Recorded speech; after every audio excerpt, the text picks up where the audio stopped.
the science and practice of enhancing human performance for sport, play, and life. Welcome to Perform. Hello again, friends. I'm Dr. Andy Galpin, and I'm a professor of kinesiology in the Center for Sport Performance at Cal State Fullerton. What we're going to talk about today is an interesting conundrum that many of you have found yourself in, and I certainly know I have found myself in as well. And that is regarding rest, or taking a day off, or backing off of your workouts. You see, we have two conflicting streams of interest here. On one side of the equation, we're either being told, or our body is trying to tell us, to be smart, right? Take a day off, back off, don't, be overly aggressive with your training, listen to what your body's telling you. On the other end of the equation, we're being told, hey, don't be mentally weak, and you got to grind through things and stick to the plan and don't listen to your short-term immediate emotions and get through the training. And the answer is both of these are true.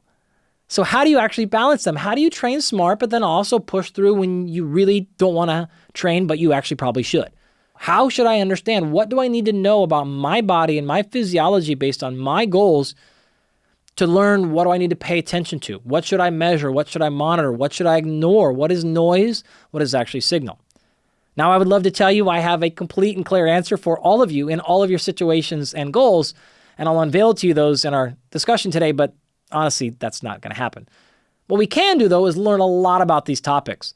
We can learn a lot more about the physiology of plateauing, peaking, and overtraining. We can learn, in fact, what these things actually are.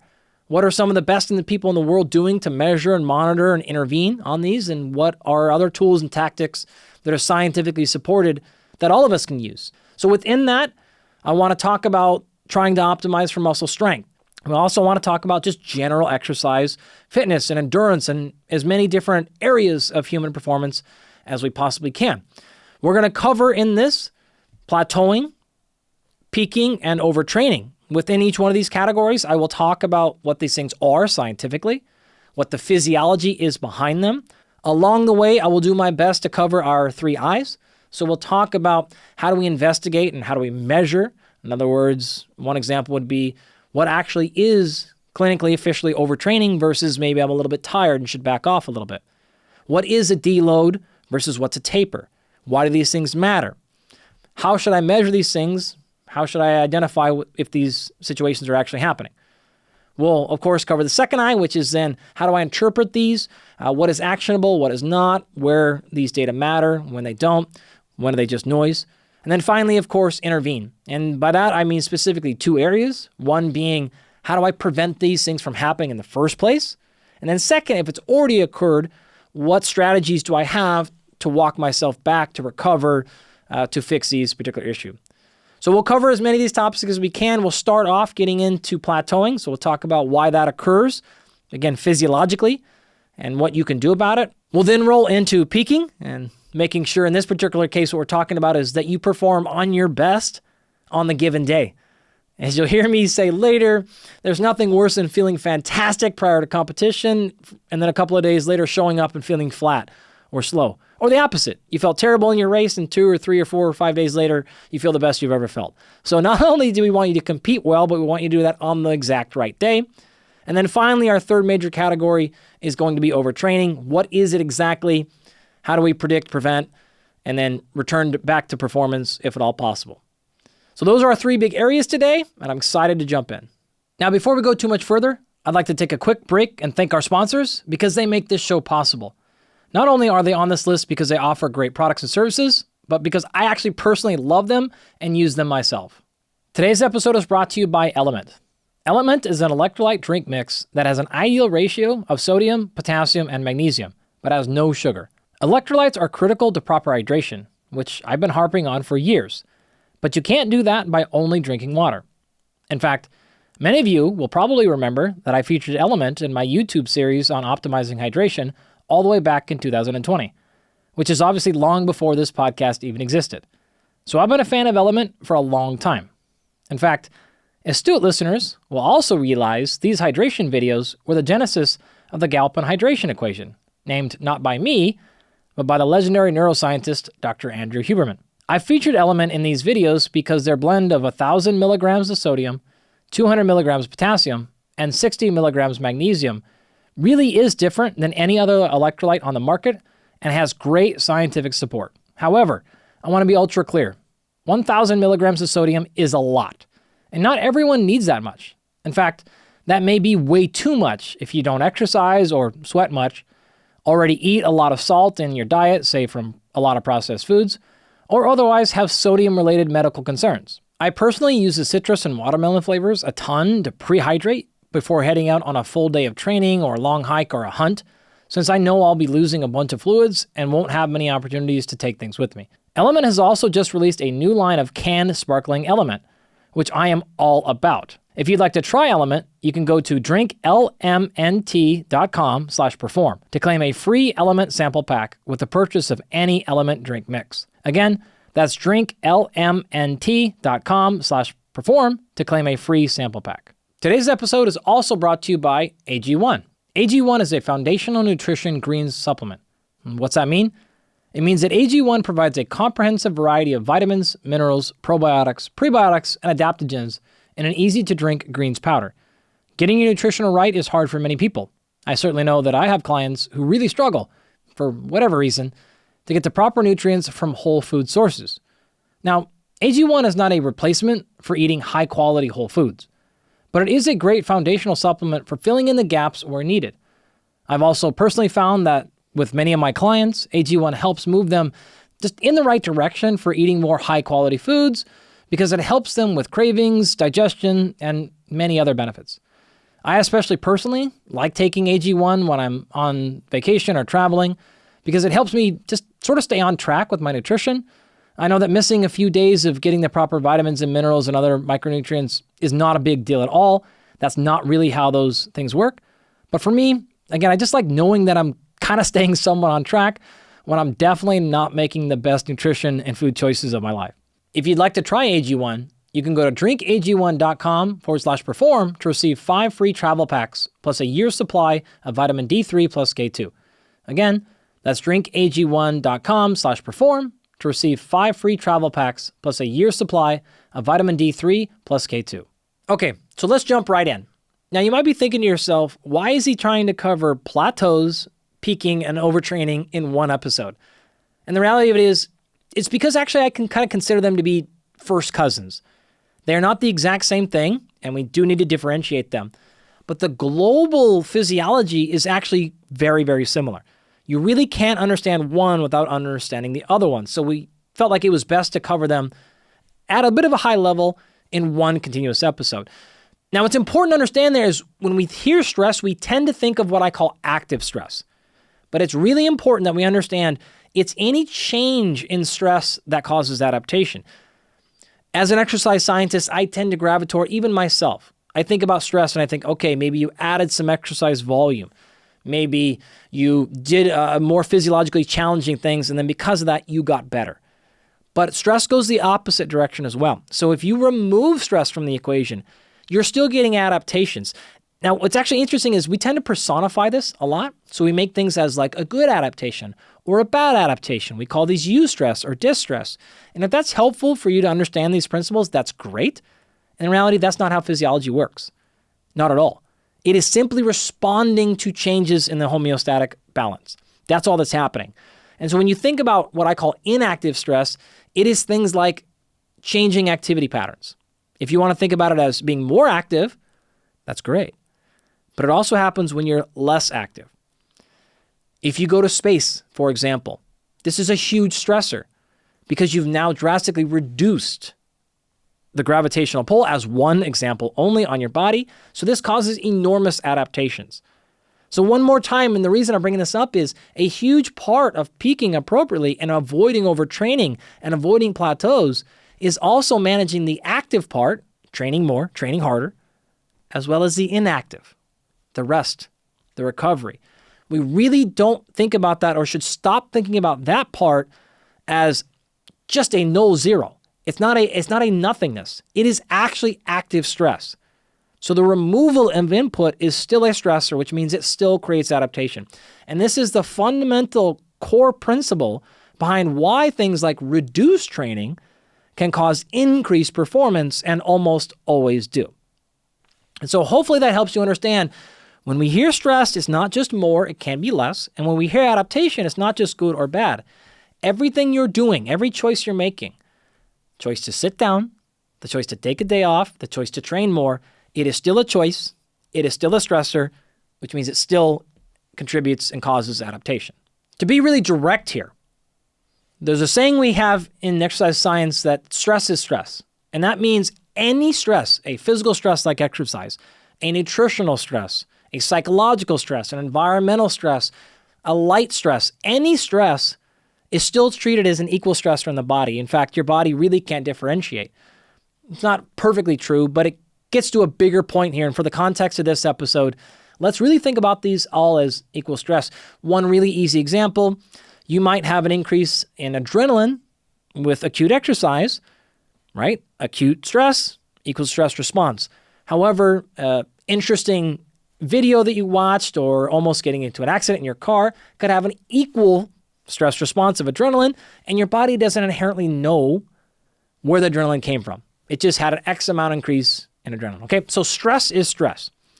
Now, that all being said then, there's really three scenarios that play out here for our plateaus, peaking, and overtraining. Scenario one is when that total stress load. So all of your stressors, we call this allostatic stress or the allostatic load. So when that stress load is lower than our physiological resilience, we don't get adaptation.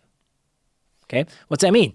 Well, if we did something that was slightly challenging, but it didn't exceed your body's ability to recover or to handle it, it basically didn't notice. This is kind of like the little brother effect. So imagine your little brother is tugging on your shirt, trying to get your attention, and you don't care because it's a tiny little tug. You're not going to change behavior or action because the stress, your little brother, wasn't enough to catch your attention. Now, if we change the scenario and now all of a sudden, instead of this being your little brother, it's your mom or your spouse or a police officer, now all of a sudden it probably caught your attention, you're going to change behavior, right? So stress load is lower than our physiological resilience or our recovery capacity.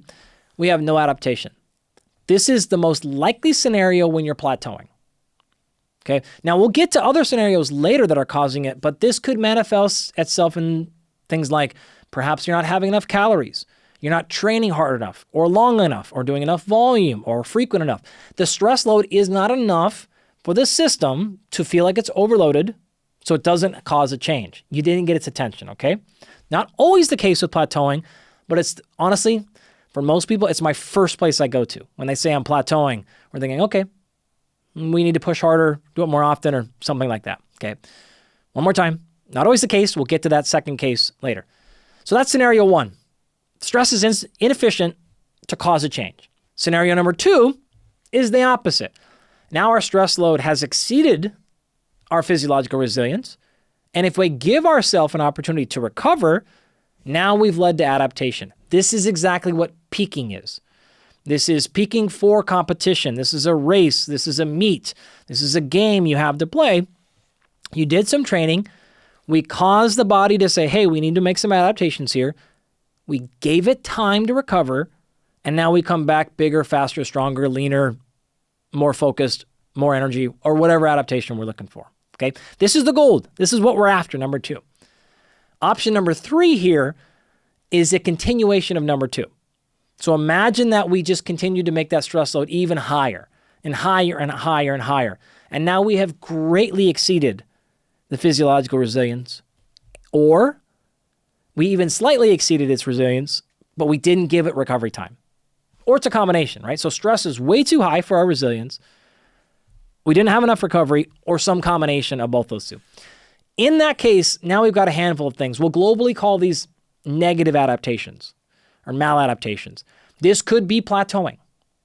This is absolutely a case of plateauing, right? Where we did all the training. We're telling the body to adapt. It wants to adapt, but we don't give it the recovery capacity to actually go in and do the work. So that could be our second scenario for plateauing. This is also now when we start rolling in things like overtraining or non-functional overreaching, which we'll talk about a little bit later. If you get to this case, we oftentimes will have not only a plateauing or a stalling in progress, but we can actually start having a reduction in performance. Many people, if you've been in sports or competed a lot, especially over many years or decades, you'll know a time that you can think back to right now and think, yeah, I trained really hard for that 4 weeks or 8 weeks, and my times actually got worse. I got weaker. I lost progress. So not only did I stall, I got worse. And that is a legit possibility.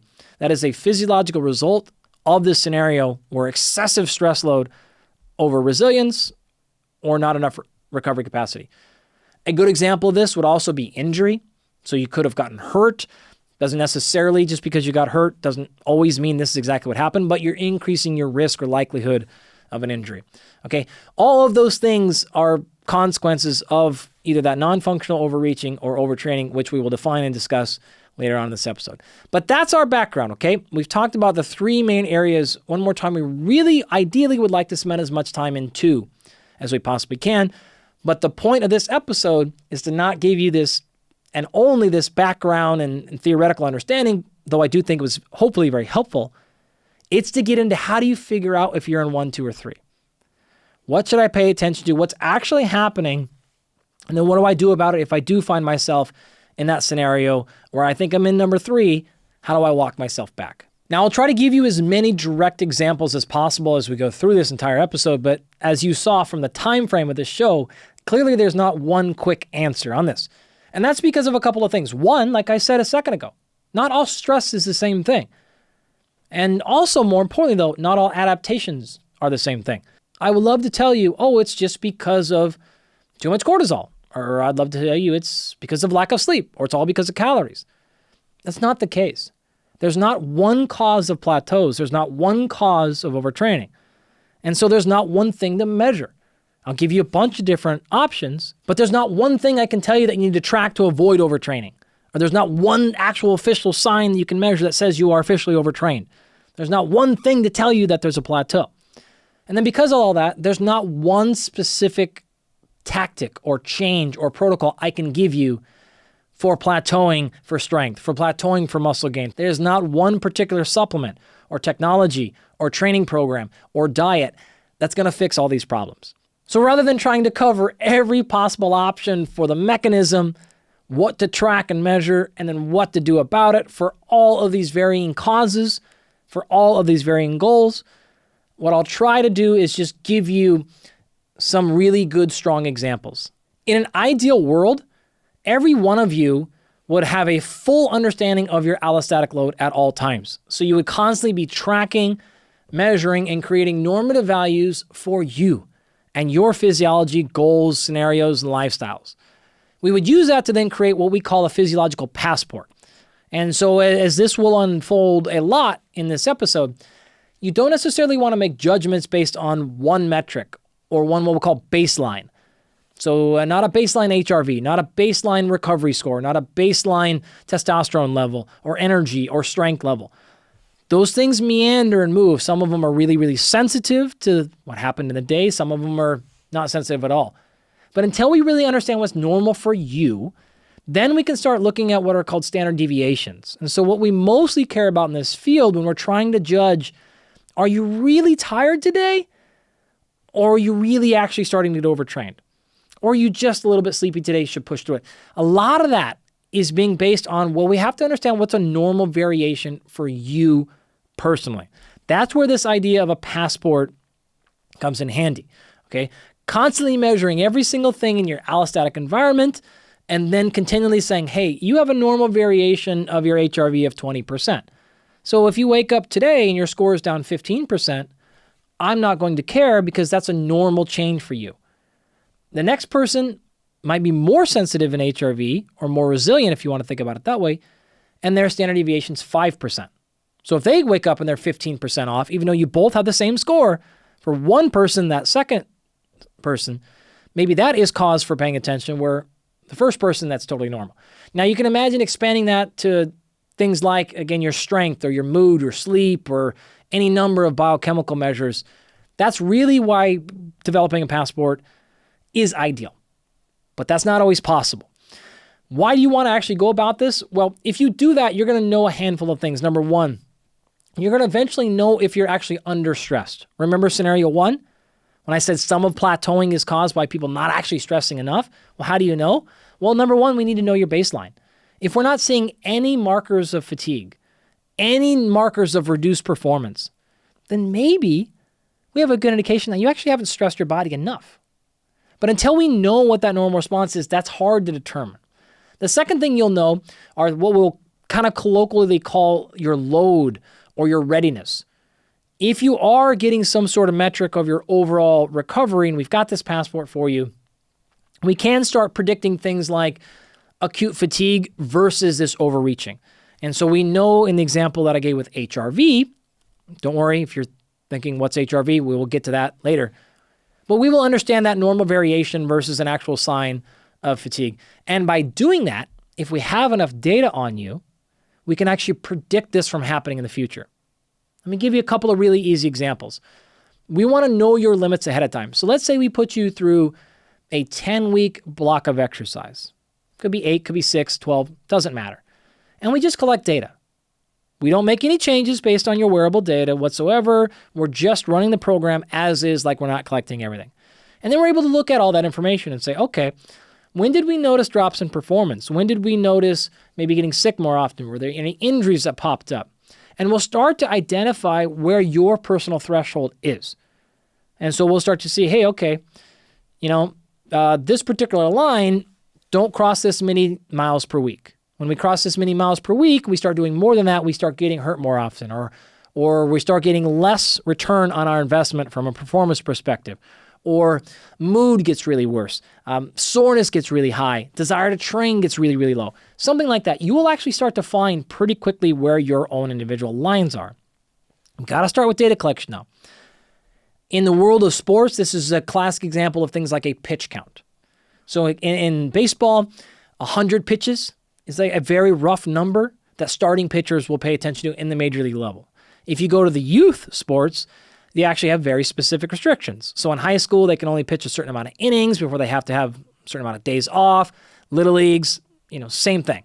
And the reason they're doing that is not actually because they know that that individual kid will get hurt at that level, but they're able to look back at enough retroactive data and say, hey, roughly we start seeing this sharp increase of injury once we get past 100 pitches, or a sharp reduction in performance past 100 pitches, or effectiveness, or whatever the metric is that you care about. And so that's what I'm talking about here. Imagine having some sort of information like that about yourself, and so you can start understanding, hey, in my next program, we don't want to cross this many repetitions of squats, because over 85%. Because when I do, that's when we've seen problems in the past. Or I don't want to cross this many miles, or whatever the metric is for you. So tracking some data to get a better understanding of your overall load or readiness can be really helpful for predicting future negative outcomes. The third major advantage to this stuff is you will actually now be able to understand if you've truly crossed the threshold into overtraining, whether or not this thing is actually a chronic issue or you're a little bit fatigued or tired. As I mentioned, there's no official scientific definition of overtraining. But what you actually care about is, are you overtrained relative to you? Well, if you don't know what relative to you means, because you don't have this information in your back catalog, then you don't actually know, which means you actually don't know when it's been resolved or recovered or fixed. So having a baseline understanding of what's normal for you allows you to say, okay, I'm lower than normal. I've been lower than normal for this long. And now we start trying to climb out of that hole. When am I back to baseline? Well, without baseline information, you're not going to know. So even returning from negative consequences becomes suboptimal. We will cover a lot of options for tracking throughout this show, but I actually want to give you something right now, and that is what I call my MVP, or minimal viable solution. Something I think most people could do for free or basically no cost. So start off, measure something every day, or most days, in 3 different areas. Area 1 is pick something that is objective. This could be a scale, your body weight. It could be a HRV marker, or a resting heart rate, or a respiratory rate, or CO2 level. Something that is about your body that is not your perception. So that's your objective marker. Number 2, pick a subjective marker. This could be your mood, your desire to train, your energy, how well you think you slept last night. Anything that is up to your perception of how you're feeling in the world. Then number 3 is what I call your most severe performance anchor. This is different for everyone, but what is the one thing that is holding you back the most that you are aware of? What is the thing you're struggling the most with? What is the one thing you're focusing the most on? Maybe you're focusing a lot on your training and you track your running volume. It could be whatever. But what is that one major thing that you're working on that is the biggest hole in your game, the thing that is the most key component to you getting to the next level or achieving some sort of progress block, whatever it is you're going after. So to summarize all that again, pick one thing that is objective, one that is subjective, and one that is measuring something in your most severe performance anchor or focus area. Once you've decided on your list, the next thing you're going to do is track each of those for about 30 days. Could be a little bit longer, could be a little bit shorter, but at least that. I wouldn't take any action based on any of your data for those first 30 days. What you're going to want to look for are anything that lands outside of your normal average, back to that standard deviation, for more than 3 to 5 days. So one day of a bad mood, one day of a high body weight, one day of reduced vertical jump performance, not a big deal. What we're looking for are looking back at your 30-day average, getting that score. And then you're tracking after that 30 days. And anytime you see something that is more than one standard deviation, and you can Google how to calculate a standard deviation if you have 30 days of information, that's pretty easy. If you come anything outside of that standard deviation for more than 3 consecutive days, or say 3 days out of 4, or something like that, use your best judgment, then you might want to consider something is happening. Well, we're not going to make reactions on respiratory rate being elevated for one day. We're not going to make reactions on my sleep being a little bit down. Too many things play into these scenarios, and it's really acute fatigue. It doesn't tell us that we're plateauing. It doesn't tell us that we're stalling, and it definitely does not tell us that we're overtrained. We might be a little bit fatigued, but remember, causing adaptation requires overload. So a little bit of fatigue when we're trying to cause adaptation is actually what we're looking for. So once we've got that established, if we see a metric that is more than 2 standard deviations off for more than a couple of days, then you might take action immediately. If you're following the program and you just start really falling off a cliff, and again, as a scientist, I'm actually using a pretty strong definition here, which is 2 standard deviations off my 30-day norm. What I'm trying to get the point out here is we don't want to overreact to single days. We want to make sure if it's kind of off for a number of days, 3 to 5 days, we're going to pay attention. If it's really off, though, for more than a couple of days, then we might take action a little bit before that 5-day window, but probably has to be pretty substantial decrease in numbers before we're going to worry about it, okay? If either of those scenarios happen, so that big change, negative change for a couple of days, or a smaller but more sustained change for a long time, then we have to start digging ourselves out of the hole, and we got a whole episode to talk about how to do that. I'd like to take a quick break and thank our sponsors. Today's episode is brought to you by 8 Sleep. 8 Sleep makes smart mattress covers with cooling, heating, sleep tracking, and more. I've had one for years and it is glorious. I even put one on the bed in my guest bedroom because, as you'll hear me talk about endlessly here on the Perform podcast, there really is nothing you can do that makes a larger impact on your health and performance than getting tremendous sleep. The 8 Sleep is a game changer because I run hot, or as my wife calls it, I'm a furnace. And that's particularly driven by the fact that I often have to do my exercise training in the evenings, which is honestly not always great for sleep. But this is also the case of many of the athletes that I work with who don't have a choice when they compete. And so being able to cool down immediately in bed does wonders for both sleep latency and sleep quality. 8 Sleep recently launched their newest generation of the pod cover, the Pod 4 Ultra. The Pod 4 Ultra has 2 times more cooling power, yet is virtually silent and even has snoring detection that will automatically lift your head in a few degrees to improve the airflow and stop you from snoring. Go to 8sleep.com/perform to save $350 off their Pod 4 Ultra. 8 Sleep currently ships to the USA, Canada, UK, and select countries in the EU and Australia. Again, that's 8sleep.com/perform. Today's episode is also brought to you by Momentous. Momentous makes supplements of the absolute highest quality. For example, we've long known about the numerous health and performance benefits of fish oil. I've personally been taking it for probably 15 years or more. Now, you can get fish oil anywhere, but personally, I only use Momentous because it's never once given me a fishy aftertaste, and more importantly, every single batch is NSF tested to ensure the lead and mercury levels are undetectable for purity and safety. Their fish oil is pure, potent, and sustainably sourced. Another major benefit is that you won't find any fillers in their fish oil. See, the dirty secret in the industry here is that most companies will add non-EPA and DHAs to their fish oil to keep their, quote, fish oil count high, but to keep the active ingredients and therefore costs low. And it makes you actually feel like when you're purchasing it, you're getting more fish oil at a cheaper price, but you actually have to double or triple your dose to get the same amount of active ingredient, which means you end up spending more money in the long run, or you don't, and you get worse results. If you want to give their fish oil a shot, or any other Momentous product, go to livemomentous.com/perform to get 20% off your order. Again, that's livemomentous.com/perform to get 20% off. So now that we're all on the same page, let's dive into our 3 areas. And we're going to do it in the way that makes the most physiological sense, and that's get into plateaus. So why are we stalling? Then get into, well, how do I then get out of that plateau and optimize my performance? All the way to our last category, which is, well, if I didn't do that correctly and I kept going with my training, how did I actually land myself in overtraining? And so that's why we're going to start off and go in this particular order, and we'll get going with plateaus. And the first one I want to get into is actually plateauing muscle growth. And that's because there's actually a lot of scientific research behind the physiology of plateaus.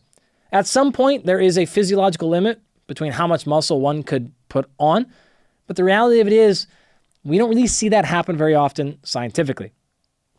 Caveat, of course, there's not extensive amounts of randomized controlled trials on world champion bodybuilders, although there is some. But the reality is most of you aren't that either. And so for the general person listening here, if you are plateauing with your muscle growth, it's probably not because you've reached your genetic limit. Though it's possible, it's not most likely the scenario. In fact, what's most likely are a number of other things, which is what I'd like to get into. And probably the most common one is the fact that it's actually normal. Most people think something's going wrong or their training is inappropriate. They have some big issue with their physiology, but the reality of it is a plateau or a short-term stalling is quite normal. And if you think about the basic progression of muscle growth, you will understand quickly why that's happening. We have what are called kind of the newbie gains, right? That's not a scientific term. That's definitely coaching Andy coming out there, not science Andy. But that's a nice way to think about it. If you compare an IFBB pro or a world caliber bodybuilder or fitness or physique competitor to somebody who's first day in their gym, obviously the rate of progress is much greater in that person who's new to training or in their first couple of years of training relative to somebody who is 10, 12, or even potentially 20 years into their strength training path. And so, number one, it's normal. It does not represent dysfunction to go 2, 4, maybe even 8 weeks with very minimal progress. For a couple of reasons. One, you are actually now slowing down the rate of progress. And so when you first started, it's not crazy to see 4 or 5% increases in muscle size in your first training phase. You wouldn't see that after 5 years of consistent training. And so you're maybe not plateauing, but the sensitivity of measure is now exceeded. What do I mean by that?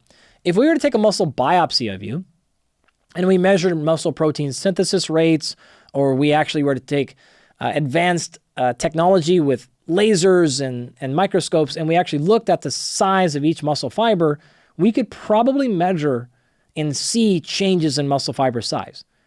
But they may or may not equate to you visually looking and seeing that your biceps muscles are any larger. And so in this particular case, a lot of people think they're plateauing because their methodology of measurement is their eyeballs. And that's not particularly sensitive, especially when now you've gone from increasing, a couple of pounds of muscle every month to increasing a couple of grams of muscle. You just don't have the fidelity in your eyes to see it. So you may actually not be plateauing. That is the most likely scenario. So for muscle size, people will really commonly see these explosions of muscle growth their first 3 to 6 months. And then after that, the rate really slows down. It now takes you typically 6 to 8 weeks before you can see a visual noticeable change. So continue to go after it. It's unlikely you're actually plateauing. You've just slowed down your rate of growth. The reason muscle growth slows down as you become more trained is because of the mechanisms of how muscle fibers actually work. I described those in a lot of details in our other episode, or specifically the one where we focused on muscle. And so I'd encourage you to go check that out if you want to hear about those mechanisms. But what's actually interesting here is that same issue, those limiters to physical domain size, don't exist for strength. And so this is why you will see people who peak or appear to peak pretty quickly with muscle growth, but they don't with muscle strength. We don't have any actual mechanisms in our body that say, hey, you can't get any stronger. There's no limitation there. It is a combination of movement efficiency, technique, neurological adaptations, some muscular adaptations. But in the case of muscle hypertrophy, we're talking about almost exclusively muscle fiber size. And that has a limit for the molecular mechanisms that I described in that other episode. So how do you know if you're actually in a progress if you don't have access to a muscle biopsy or a laboratory? Well, for muscle growth and performance, strength, speed, power, things like that, I really don't get too concerned until we've crossed like 4 to 8 week window or so. Now, if you're a little bit less trained, I'm thinking more towards that 4 week line. But if you're really, really highly trained, I'm looking more towards the 8 week timeline, which is to say, if you're really, really, really, really trained, say an Olympic caliber athlete, or many years of focused, well-programmed strength training background, and you're training hard for 7 or 8 straight weeks, and we've seen no progress in performance, now I'm going to be concerned you're at a plateau. But if that's you and you're 3 or 4 weeks in and we haven't gotten any stronger yet, I'm not particularly concerned because that rate of improvement is small. That said, if you are new to training and you are 4 or 5, 6 weeks in, and we haven't seen progress, now I might actually be concerned that something else is not dialed in. So that's that kind of time window there. So I'd like to turn our attention a little bit now and talk about what we do know of the physiology of plateauing. As always, we try to have a bunch of references and resources in our show notes. You can go download these papers directly for those of you that like them or want to learn more about the details. I will give you one of the titles of a paper that I found particularly interesting. This is a 2022 paper, so pretty recent, titled A Subject-Tailored Variability-Based Platform for Overcoming the Plateau Effect in Sports Training and Narrative Review. It does a really nice job of outlining the global areas. I'll try to summarize it now, but wanted to give you that actual resource and direct name of that paper for those of you that want to dive into those details. So what are we looking at here? Globally, plateaus can affect any area of your physiology. This is everything from your central nervous system to your peripheral nervous system, your cardiopulmonary, muscle, metabolic, energetic, endocrine, immune. All of these areas are affected and influence the development of a plateau. And so because of that, as we said at the intro here, it's not one area that's affected by a plateau or that causes a plateau. So there's not one area that is a target. More likely, because if you think about the immune system, you think about the metabolic system covering every area of your physiology, you're more likely to see benefits by deploying solutions that target systems rather than local. And so if you feel like, for example, your progress in growing your glute muscles is slowing down, you wouldn't necessarily want to go in and just directly target your glutes. You probably want to do entirely systemic recovery activities or plateau activities, because the reason your glutes aren't growing, if they truly aren't, which as we just described, they probably still are actually, but the reason they're not growing is because of a global metabolic issue, a global energetic issue, an inflammation issue, an endocrine issue that is going across your entire system. So generally target systems for your recovery or you're getting past your plateaus rather than the local direct affected area. Another really cool paper that targets the mechanisms of plateau of muscle growth came out of Jeremy Lonicki's lab at Ole Miss. Jeremy's done a ton of great research in the global areas of muscle growth and specifically things like blood flow restriction training, but lots of interesting stuff there. The paper there, which I believe is actually open access, is called The Plateau in Muscle Growth with Resistance Training, an Exploration of Possible Mechanisms. So we do not know the definitive answers here. And so this paper just sort of presented what's possibly happening and what do we know. And in that, they outlined 3 big categories of potential areas. One is going to be an increase in catabolic sensitivity, which is to say the things that break muscle down get elevated and heightened. One more time, I'm not saying that is exactly what's happening, that is one potential area with some indirect information, some papers, but more research is needed. And that makes sense, right? So if one of the reasons that you are no longer continuing to grow muscle is because you're breaking it down more or they are more sensitive to the same stimuli, then that would blunt your overall growth. The second area they cover in the paper I think is much more interesting and has a lot more data. And that is the concept that there are molecular breaks in muscle cells that slow down muscle growth. This could be coming and probably is coming from a number of different areas within the cell. And so I'd like to quickly talk about these things right now. Now, one of these things is what's called the myonuclear domain, such that is to say each one of your muscle cells has thousands of nuclei that hold and regulate your DNA. This is what controls muscle protein synthesis and therefore actual muscle fiber size. One of the things that can potentially happen, and there's been a lot of research, and I've spoken about this in actually a number of my episodes of my guest series with Dr. Andrew Huberman on his show, the Huberman Lab. You can hear more about that there. But the molecular domain theory says that basically each one of your nuclei don't want to let your muscle cell get too large because then there's too much area for it to control. A similar idea is actually there's new evidence that may or may not be existing. And so I don't know that that's definitively happening, but you can see something in the cell is controlling it and saying, don't get too big because we can't control it or some other issues will arise. So that's one particular thing that could be causing molecular breaks. Another one is what's called anabolic resistance. Now, this has been around for a decent amount of time, and it is typically describing aging-related reductions in muscle growth. And so we become more resistant to anabolic stimuli. Where this is coming from is a lot of research that shows that the same amount of protein given to an individual as they get older doesn't stimulate the same amount of muscle protein synthesis. The same thing with resistance exercise. We know both of those are potent stimulators, and for whatever reason, that same dosage doesn't stimulate the same amount of muscle growth as you get older. We also see things like a preferential loss of fast twitch muscle fibers as you age relative to slow twitch ones. And we see it actually differs from muscle to muscle. So it seems to be the amount of resistance or growth that happens in, say, the quadriceps muscles is not the same as the hamstring muscles.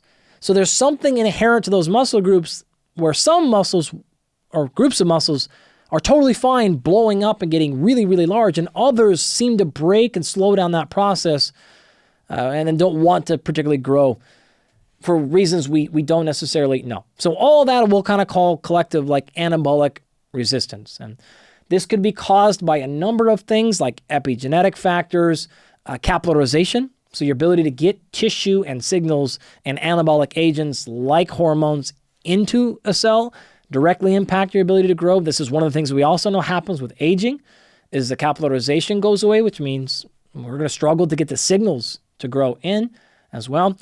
I mentioned the anabolic hormones, think testosterone here. This is one actually where there's a lot of misconceptions on. Circling endogenous testosterone concentrations, especially those that get released immediately with exercise, don't actually play a huge role in muscle growth, especially for young people, but they probably do for people that are a little bit older. And so there's a lot of controversy, and you hear people say that back and forth, that testosterone has no relationship whatsoever to muscle growth, with the exception, of course, of people that have no testosterone or disease, situation like that. We're talking generally normal people. But in fact, you'll see that's probably pretty true in young individuals, but not the case in older, right? So some other factors that contribute to anabolic resistance are things like amino acid delivery, insulin resistance, general physical activity, and so on and so forth. I mean, we could continue to go on, but a lot of things contribute to this overall anabolic resistance, okay?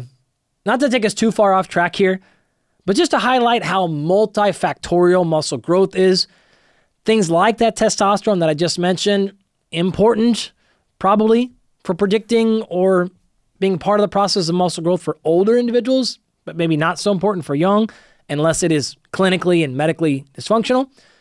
The same thing can be said for women. In fact, the resistance exercise-induced testosterone concentrations are about 45 times lower in women than they are in men. Okay, so women have about 45 times less strength training induced testosterone response than men. But that said, the amount of actual resulting muscle growth is about equal between men and women, right? The relative increase in muscle size, and this has been shown many, many times, the relative increase in muscle size with equivalent training, nutrition, recovery, so on and so forth, is about the same in men and women. And so while testosterone is clearly important for a number of factors, it's not the only thing that determines muscle growth. So it's not the only thing to pay attention to for plateaus. Therefore, it's not the only solution. Of course, we are talking about physiological dosages here, not people using exogenous testosterone or hormone therapy, things like that. That will change the equation entirely. And then the third and last thing here that's contributing to these molecular breaks is a new idea called the Sizer model, S-I-Z-E-R, like size. And that's really cool. And it basically says we don't know yet, but we think cells have some ability to monitor their actual size and will actually only get to a certain diameter before they actually then decide to split and form a new cell. And there, again, from some of the things I've said, seems to be that this makes sense. We have not definitively shown this, and the world has not accepted this as 100% true, but it actually somewhat makes sense. And so all of those things combined give you indication that there are some molecular mechanisms that are slowing down your ability to grow and potentially explaining your plateaus in muscle strength, whether you are young or old, depending on your nutrition, your recovery, your training, your innate physiology, what muscle group you're talking about, and a number of other factors. So to recap quickly, the very first one was that increased potential for catabolic sensitivity. The second one was the molecular breaks. And the third one that they bring up in this review paper is reduced anabolic sensitivity. So now the fact that we understand what's plausibly happening, this gives us direct insights about what to do about it or how to prevent it. And the easiest solution here is look directly at your nutrition. So in this particular case, if we know people that are well-trained, have a lower muscle protein synthesis and breakdown, which the data suggests does happen, we have less protein turnover, we have less muscle growth. Okay, great. By knowing the molecular mechanisms, or at least the plausible ones, it gives us insights into what to do about it or how to prevent it. So one of the things we've also seen is people that are highly trained just naturally have less muscle protein synthesis and breakdown in response to a training bout than untrained people. And so if that's actually occurring, we may have to try to stimulate muscle growth by maximizing other routes, not just necessarily resistance exercise. To back up one quick second, we know that strength training, resistance exercise, I'll use those interchangeably, is by far the strongest stimuli to turn on muscle protein synthesis. However, there are other ones as well. And so if we know that our response to that strongest one is suppressed because we're well trained now, then we need to make sure we're maximizing all the other ones to net the biggest muscle gain. In fact, or if we're plateauing, if you want to think about it that way, then we need to push the hammers on every other avenue to stimulate growth possible. Easiest, most direct one here is protein intake, okay? We need to look at this in terms of potentially total. So maybe increasing the total amount of protein intake. We could also look at avenues like how much we eat per dosage. We could also start getting into things like the quality and specific amino acids within each one of them. Okay, that level of detail may be where you have to go if you are in fact being plateaued in your muscle growth by your muscle protein synthesis, anabolic resistance, or some other mechanism that we just described. Now, this is particularly important when we're dieting. So we actually know 100% without any ambiguity whatsoever. It is very clear. You can add muscle mass while you're in a caloric deficit. This has been shown many times. We hear people actually ask this question all the time. Is it possible? And I want to say definitively 100% it is possible. There's no question there. However, it's probably only the case for a short amount of time, and most likely in people that are non-resistance exercise trained. If you are even kind of moderately trained, it becomes very, very, very challenging to add muscle growth without actually adding more calories. And so this could be one of your first mechanisms. If you've gone the protein route and you feel like this is high enough and the strength training quality is there, you may simply need to think about adding more calories. So if you are trying to stay really, really, really lean and you don't want to go calories up, well, then you may have to make a personal sacrifice and make a decision there. So that alone, just the caloric intake, could be explaining one of your problems. If you look at folks that are highly trained, what they're typically, though not always, but typically going to see is they will go through phases of training where they will try to gain muscle mass. And because of that, they're going to go into hypocaloric or add calories. And they may add a little bit of fat along the way. Ideally, we want to add mostly muscle, but you're going to bring some fat along for the ride. And then later on in the year or the next training phase, they will then reduce their fat intake. They'll lose a little bit of muscle along the way. But if you stack those two phases together, on the net, you've added more muscle and you've lost some fat. But it's very challenging to do this at the same time, though it is possible if you are non-strength trained, but probably only for a short amount of time.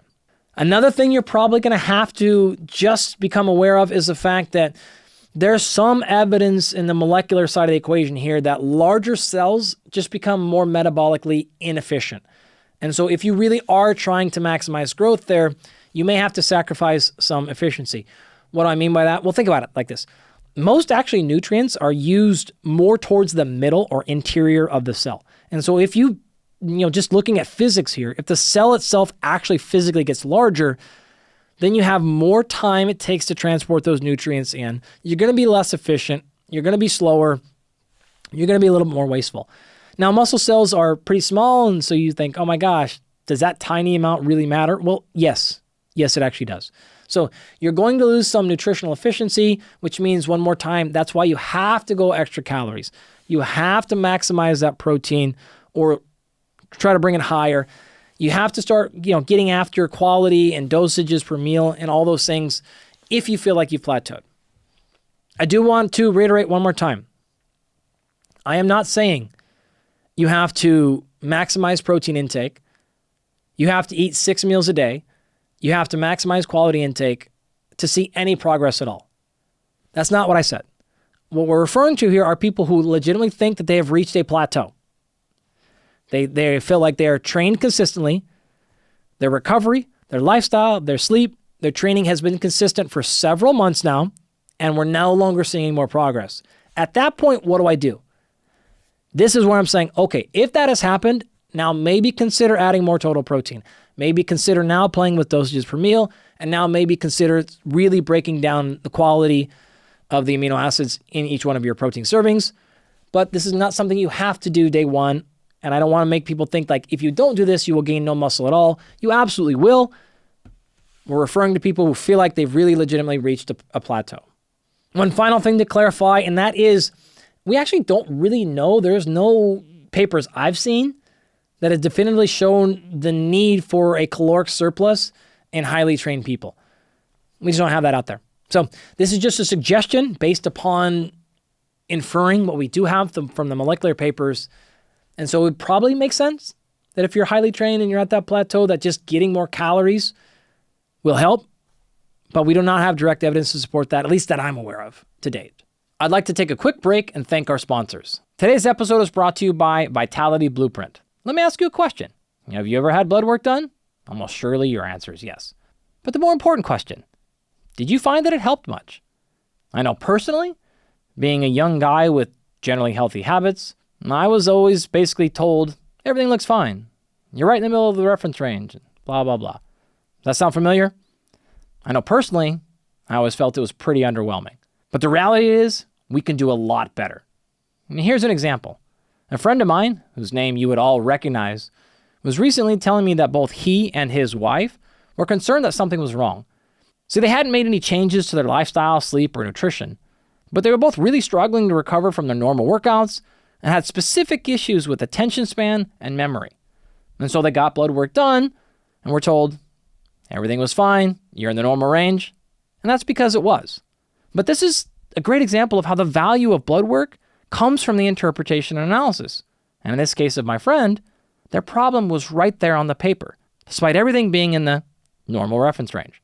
One example from their blood work to highlight this was a marker called albumin. Now, this is pulled up during states of dehydration and down during inflammation. which means if you're dehydrated and inflamed, it's going to be right there smack in the normal reference range, right in the middle. So all I had to do was give them some very quick corrections to their inflammation and hydration, and boom, they were right back to feeling great again within days. Now, candidly, I was able to spot these issues on their blood work pretty much instantly because I've been doing this in our professional athletes for many, many years. But it wasn't until just this year that I teamed up with blood work wizard Dan Garner and built this type of analysis into automated software, which allows us to run over 100,000 calculations on your blood work and spit back detailed descriptions of exactly what's going on in your body, just like I did in this example of my friend. We call this thing Vitality Blueprint. If you'd like to check it out for yourself, go to vitalityblueprint.com/perform for a special offer only available to listeners of this podcast. Again, that's vitalityblueprint.com/perform. I'll see you there, and let's go.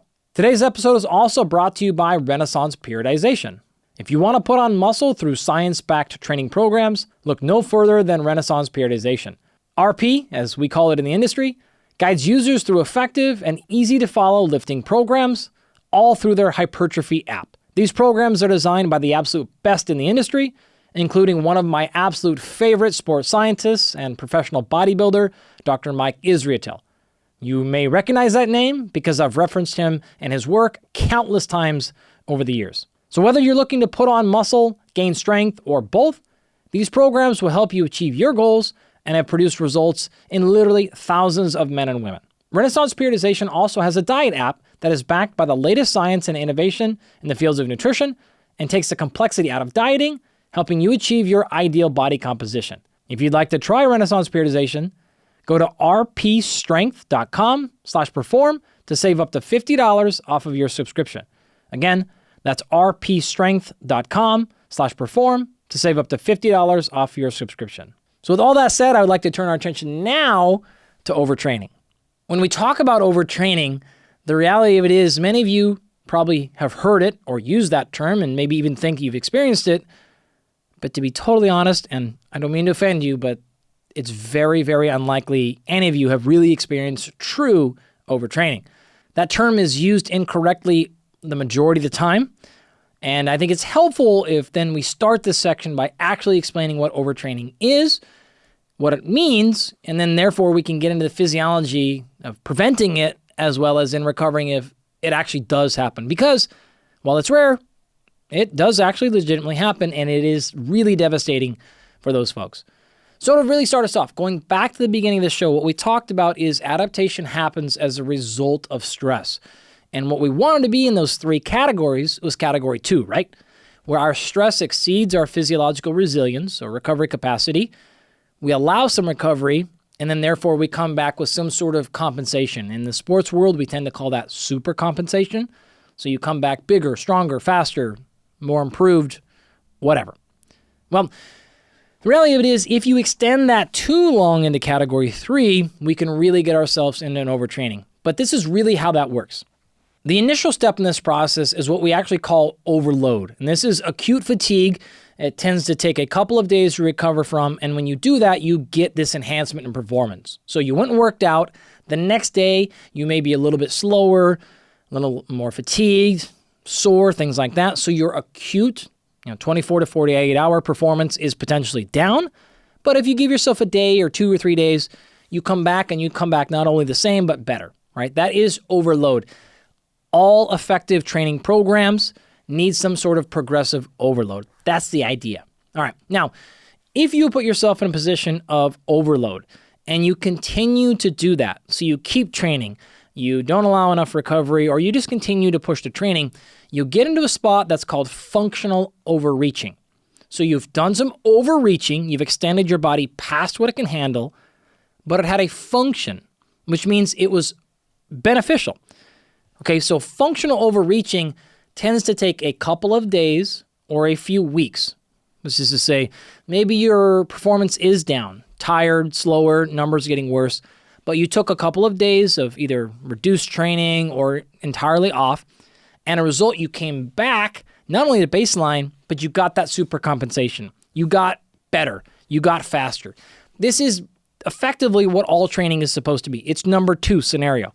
Some sort of overload, maybe a short-term drop in performance or metrics, but that resulted in you eventually getting better. What we're after is functional overreaching.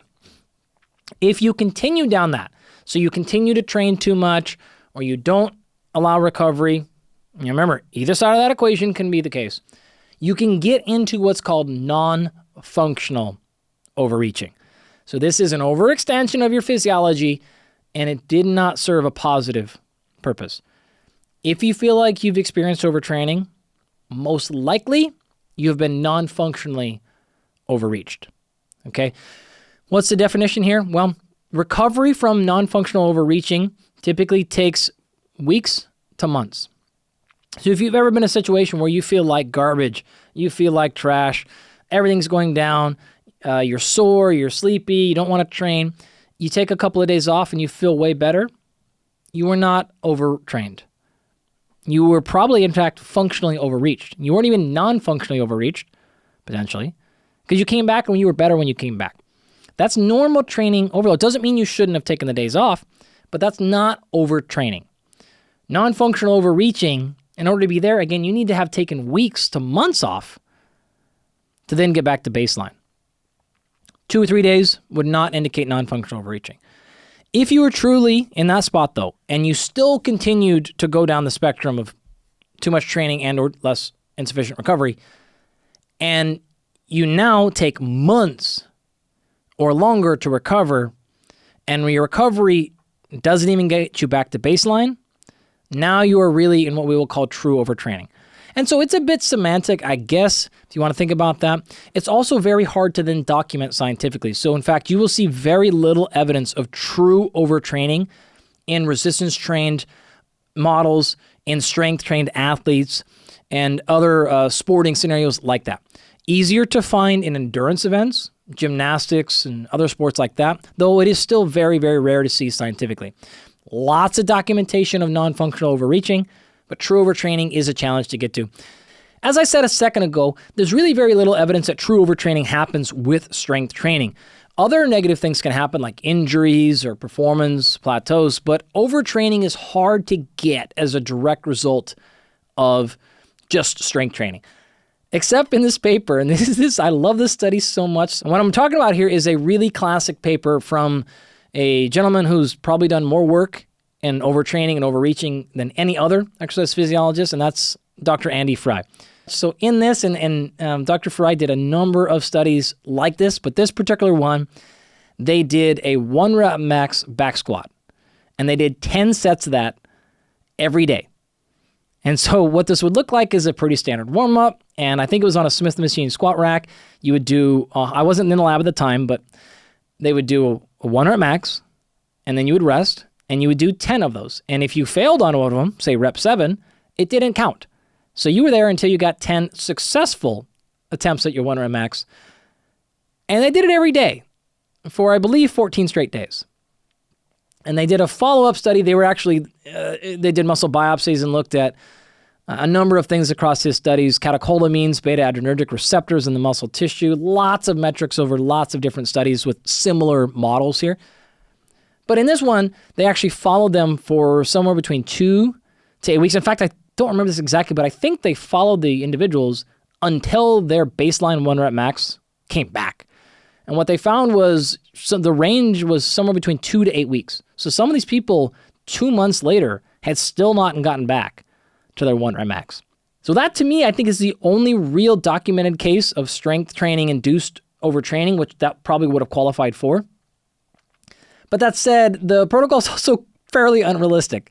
I have been around a lot of weightlifters and powerlifters, and weightlifters in particular will lift heavy in the same muscle group many days in a row for months at a time.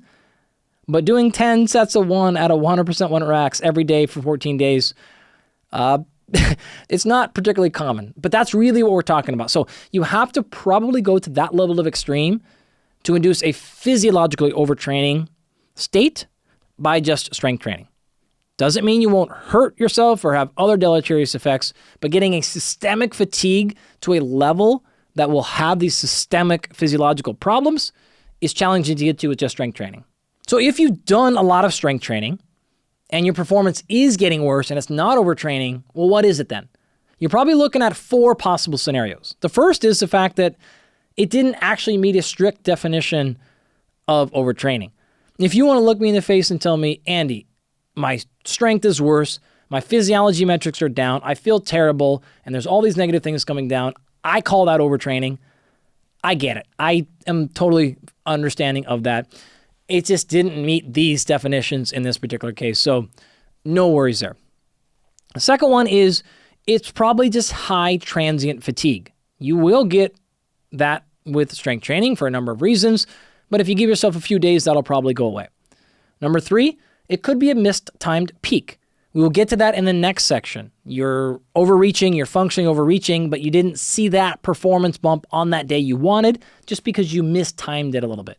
And we'll talk about that next.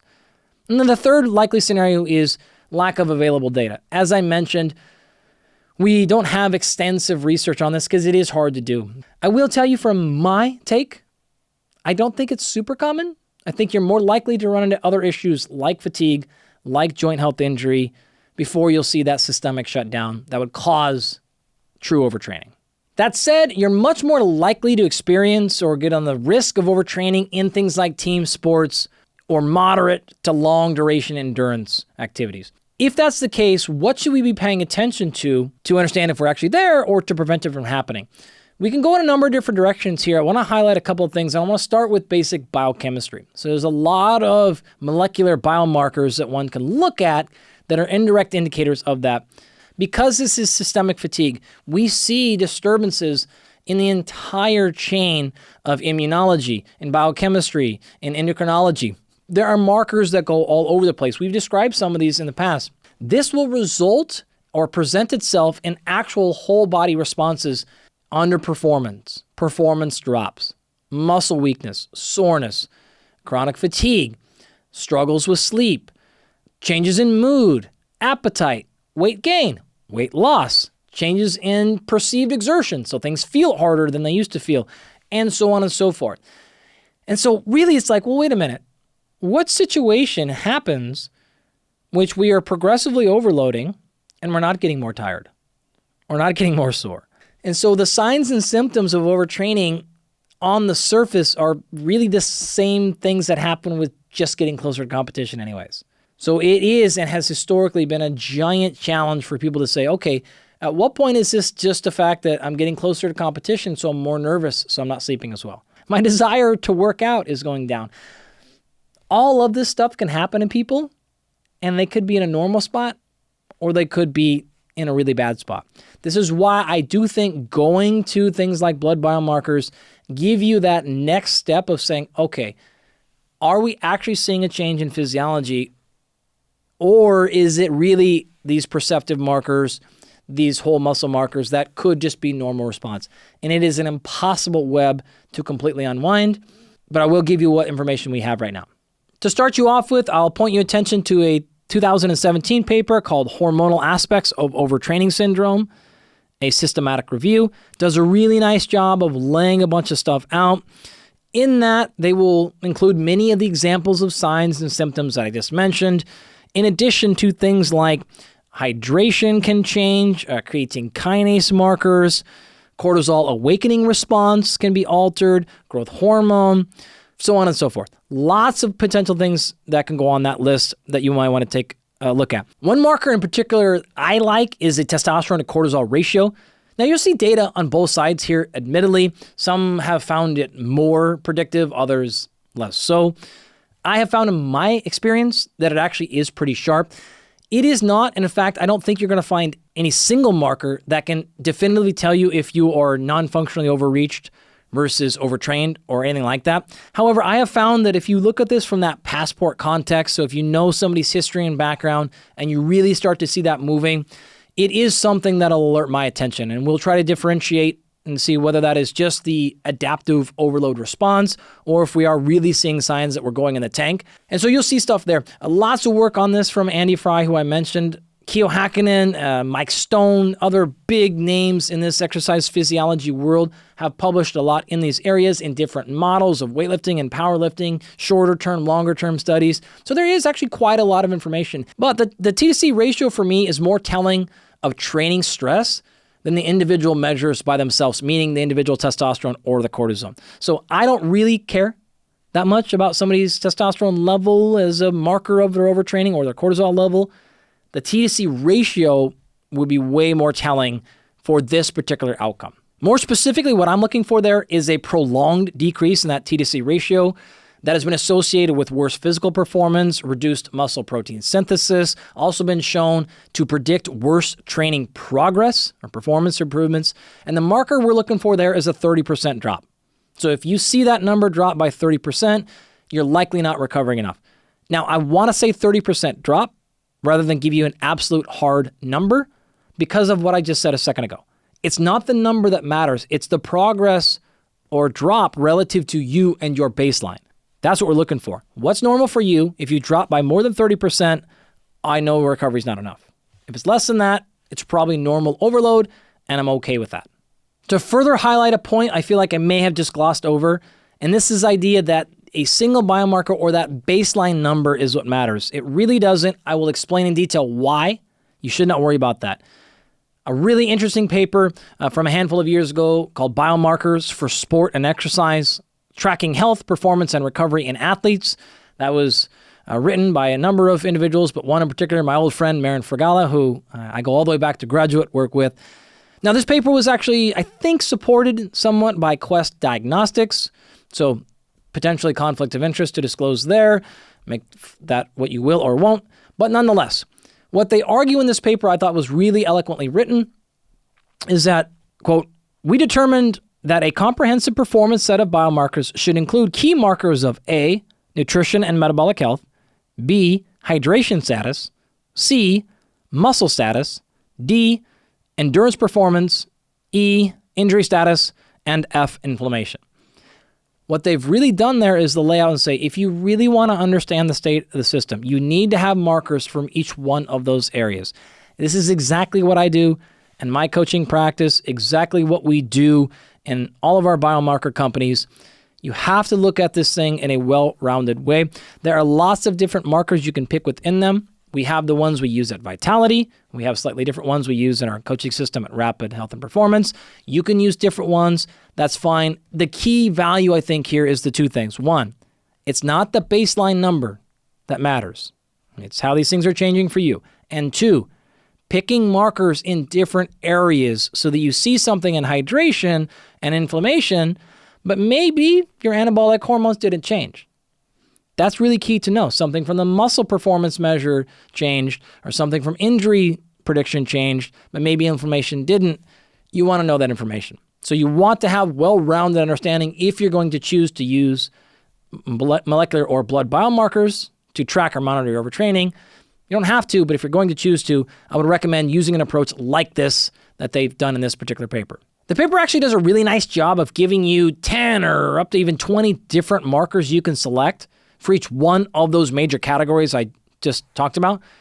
And so you're probably not going to do all of them in every scenario, but if you were trying to build something like this, it gives you a lot of information to get you started on that journey. Now, I would love to take you through all of these biomarkers and ratios and patterns that you can use to understand what's happening in your physiology. But for the sake of time, maybe we'll just stick to one specific example. For no particular reason, what I've chosen to go after is markers of overall protein status. And so we've talked a lot in this episode about muscle growth and breakdown, and even if you're interested in fat loss or even performance, you still almost always want to preserve muscle. So for those reasons, I've picked and said, okay, let's make sure that along our training that we're not losing excessive amounts of protein. What you wouldn't want to do is just pick a marker in blood called total protein. That's actually something you can have measured. That's not the only story. You should look at other factors that reflect overall protein status, like albumin, globulin, which is a calculated number actually, blood urea nitrogen, or what's called BUN, nitrogen balance, and then overall amino acids. That would give you the most accurate representation. Couple of quick examples of this. If we look at something like albumin, You wouldn't want to base all your information just on this because it is what's called an acute phase reactant, which means it is actually reduced in cases of inflammation, but it is increased during dehydration. And so if you are slightly inflamed or slightly dehydrated, albumin might actually look like it's in the right spot, despite the fact that you clearly have other signs of dysfunction happening. Albumin specifically does a number of things. It is associated with growth hormone concentrations, although we don't necessarily know why. And so we need clarity as to say, what is albumin? Why is it there? And what, in this case, is a normal number for high performance?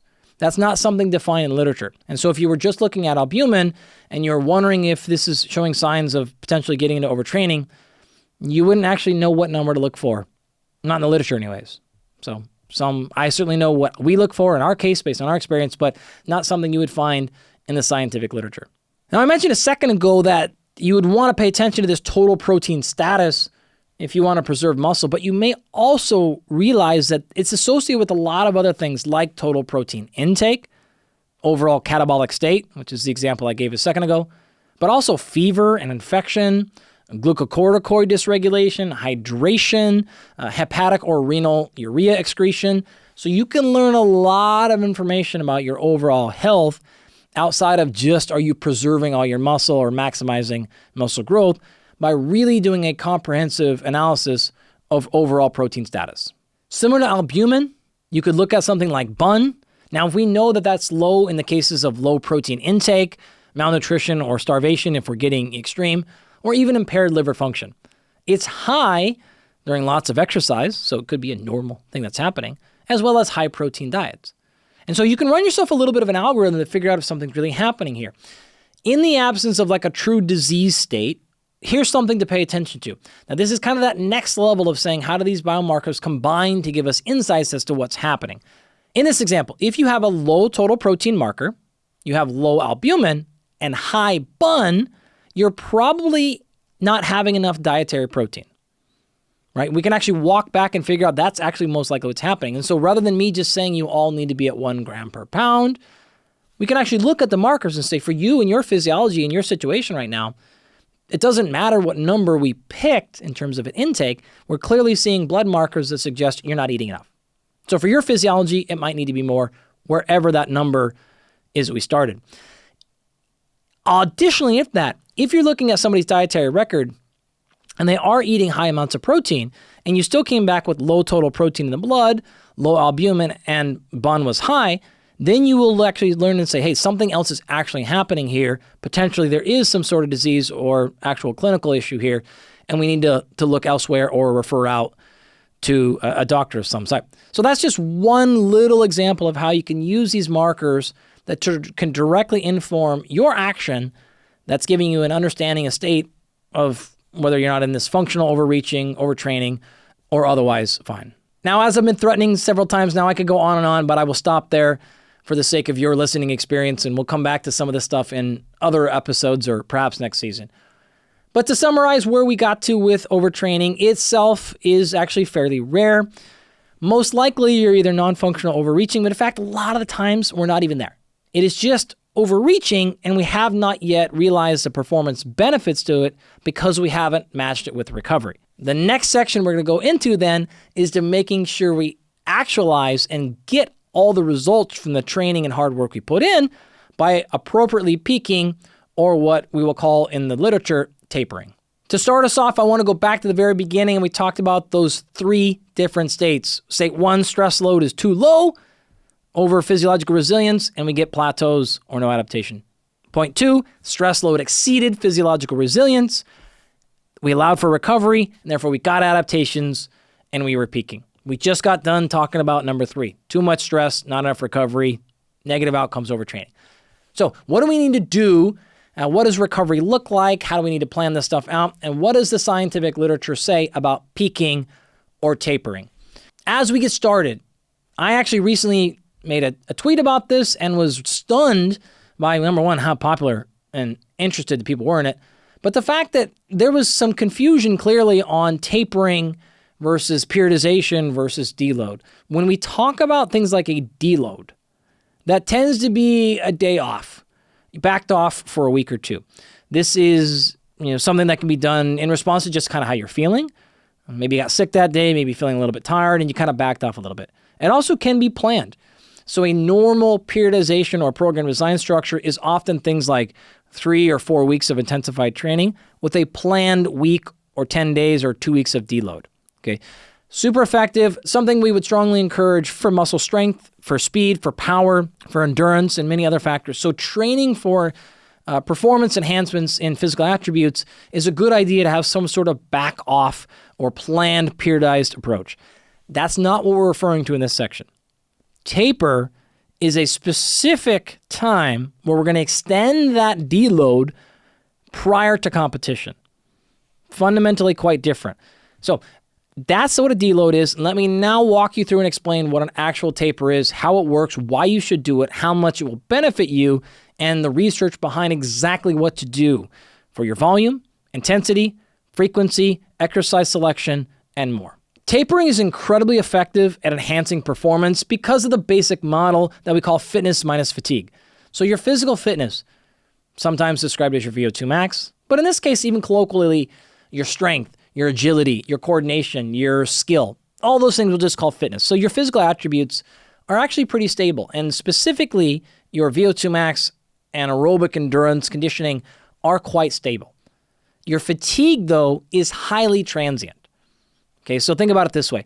If you took the day off today, you would not get any weaker. You would not reduce your VO2 max. Nothing would change in your fitness. However, taking a single day off can dramatically change your acute fatigue. Some extra rest, some more food, can absolutely, a little bit of caffeine or stimulants, can immediately change your perceived fatigue level. So if we think about fatigue being transient, of course you can be fatigued often for a long period of time, but the actual effects of it are transient, they're acute. Fitness is pretty stable. And so if we know that, we can say, okay, prior to competition, we want to maximize our fitness, but reduce our fatigue. So if we give ourselves some more energy, a couple of days or so prior to competition, and we reduce fatigue, we're not going to compromise our fitness, and therefore we should perform at a higher level. And the literature will basically support that. In fact, I'll just tell you right now, I'll jump the gun a little bit. I don't know of a single paper that has ever appropriately designed a taper program and failed to show benefits. It is really quite strong, the well-roundedness and support for the performance-enhancing benefits of a reasonable taper. What's a reasonable taper mean, and what are those performance benefits? It can be quite extensive, and it can range. There are studies showing up to a 28-day long taper of up to 70% volume reduction still don't come with performance drops. Now, it depends on how you're defining performance, so let's start talking details. So what do we know?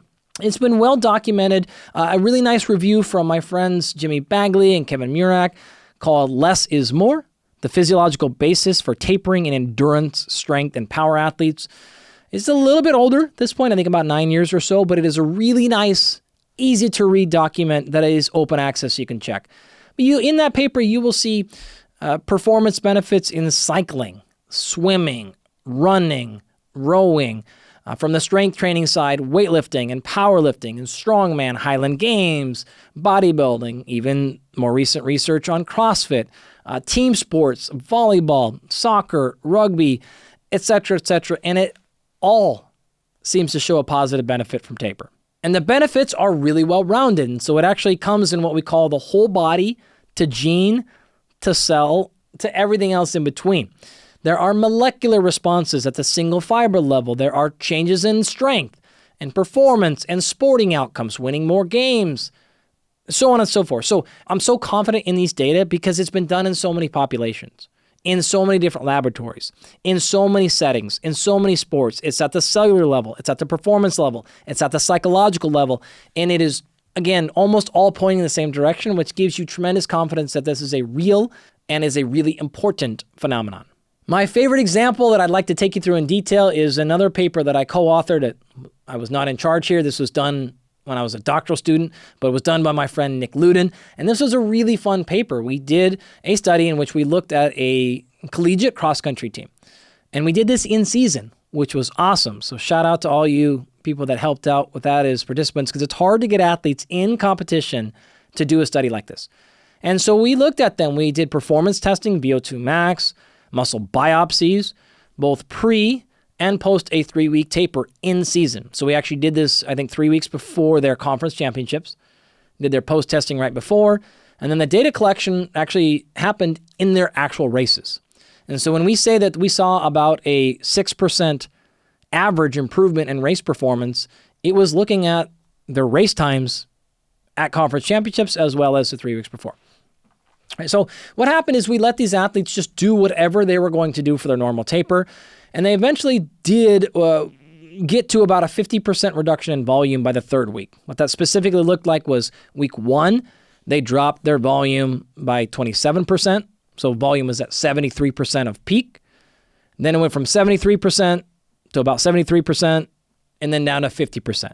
And they did this mostly by reducing their moderate intensity training. So they kept their high intensity speed stuff, their race pace stuff, or even above race pace. They kept their long, slow recovery runs, and everything else in between they cut. Now, we didn't ask them to do this. We just said, do what you want to do, and that's basically how they chose to do it. So that's one model of it for an endurance athlete. I already got to the end here, which is to say that their performance significantly improved. But I think what was most interesting is, despite the fact that they got to a 50% reduction in mileage per week, we tracked heart rate, we tracked all these other things, but I'm kind of just cutting to the end here.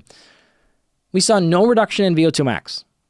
So despite running half the miles, they did not lose their physical fitness. We saw no change or reduction in numerous enzymes associated with aerobic metabolism like citrate synthase and a bunch of other things. And more importantly, and interestingly, we saw a huge elevation in fast twitch muscle fiber function. We saw about a 7% increase in fiber size, so diameter. So 7% hypertrophy of fast fibers by cutting training volume in half. There was about a 10% increase in single fiber force production. Velocity went up, though it wasn't statistically significant, but about 3 or 4%, if I remember correctly. And overall power was up about 10% as well. And you will actually see this consistently in the literature. Fast twitch muscle fibers tend to be hyper responsive to taper. We don't really see much in any of the research on slow fibers, but the fast twitch fibers, one, will do this. The magnitude, which I'll cover in more detail in a second, is pretty standard with what we found in this particular study. And so you're going to see those things there, and one could argue that's potentially one of the largest contributors to that enhanced performance is the fact that fast twitch muscle fibers really tend to take off. You will see a large range in the research as well as in many practical settings about how people choose to taper, but I'll try to summarize what the science says right now collectively. Basic premise is that we want to try to reduce fatigue without compromising fitness so we see enhanced performance. And we do this by modifying some of these variables in the following way. First is duration. How long should it be? We see success in a range from about 2 to up to 21 days. Intensity is typically either maintained or even slightly elevated. Now, some particular scenarios will slightly decrease it, but that's context specific, and I will give you those examples a little bit later. Almost universally, though, you'll see about a 40 to 60% reduction in volume. Context will change that. Some do more. In fact, there's some documentation of people reducing volume by up to 90% and still seeing performance enhancements. But again, spanning the entire breadth of literature, you're going to see 40 to 60% as really, really, really common numbers that happen.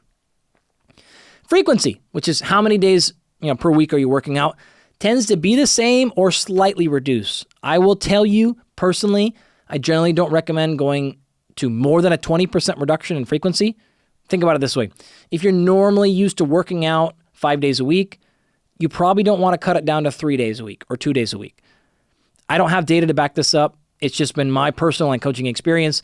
People tend to feel sluggish or a little bit slow, or their skill, especially if they're in a skill-based sport like golf or something like that.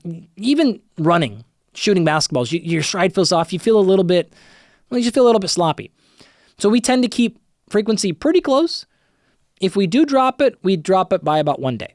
So maybe we cut off one of our sessions. If we have 10 workouts in the week, we might drop it to 8 or something like that. But we don't want to do too dramatic of a drop in frequency because you just don't feel great after that. If you do all that, you will see somewhere between a 3 to 6% enhancement in physical performance.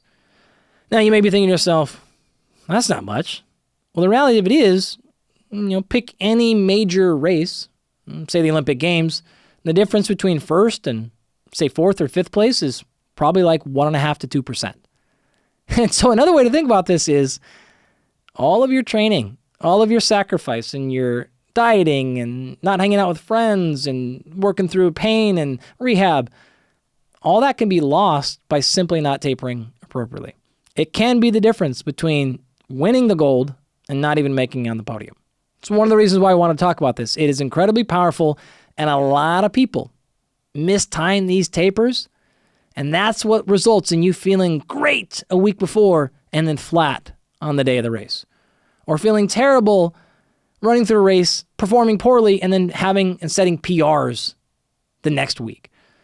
Any athlete or competitor will tell you, like, those are one of the worst feelings you can get. It feels terrible to just bomb on a competition. I have done this personally many times and then set PRs a couple of days later. And you're like, what the heck? Like, where was that 3 days ago? Well, this is potentially one of the reasons why you mistimed this peak. A couple of other broad themes you'll see in the research. One, people that tend to benefit the most from a taper are those coming from the biggest overload. If you've trained hard for 2 weeks, you probably don't need a taper. All right, if you had 6 weeks of moderate training, you maybe don't need a taper. The ones that have trained either the longest or the hardest. In fact, there's some really cool methods of taper like Mike Stone has done in his lab at East Tennessee, where they actually intentionally do a week or 2 weeks of really aggressive overload leading into their taper. So this is actually not their normal training. They even go harder or longer on that for a short overload, then go into their taper, and they see greater benefits from their taper when doing something like that. You can get into the details and read his papers and see the exact methodologies. Not for everyone, wouldn't work in every single sport, but that's a really good example of highlighting the point. Like, if you don't have anything to taper from, you're not going to see a taper benefit. Remember what we've been talking about. What causes this stuff? What's happening to physiology? That should then make sense of who's going to respond the best to this. If you're doing something like running your first 5K, you probably would benefit from a couple of days of taper, almost surely, but you maybe don't need a 21-day taper prior to that competition if you've been training for 6 weeks. You've been training for 4 years, like we do with our athletes right now who are getting ready for Paris, of which we've got multiple sports. The taper is actually very long because we've really been training for 4 years for this approach. Okay, a couple of other things to think about here. You're really not going to see any benefit from raising your volume during a taper. And in fact, there's enough evidence to suggest it can hurt. And so bringing up volume close to competition is almost always a bad idea. Okay, one more time, I don't know of any papers or studies who have ever shown a benefit from raising volume during a taper. And I know of many that have shown negative consequences. So volume seems to be the big one we want to be paying attention to here. Now, in terms of intensity, one of the things you'll also see is either you want to keep that or raise it slightly, but no more than 25%. Right? So that is a large bump right there, and it's almost always going to come with negative consequences. Next thing to keep in mind is if you're going to keep your intensity the same or even slightly elevate it, you have to have at least a 25% or more reduction in volume. Okay? So if in your situation you've decided to keep your intensity and you've only reduced volume by 10%, you're probably going to see no benefit. If, however, you only want to reduce your volume by 10% for whatever reason, but you're not increasing intensity, you might be okay. So it's that combination that you want to avoid. Either keeping volume or raising it, probably bad. Only lowering volume by a little bit, but keeping or raising your intensity, also bad.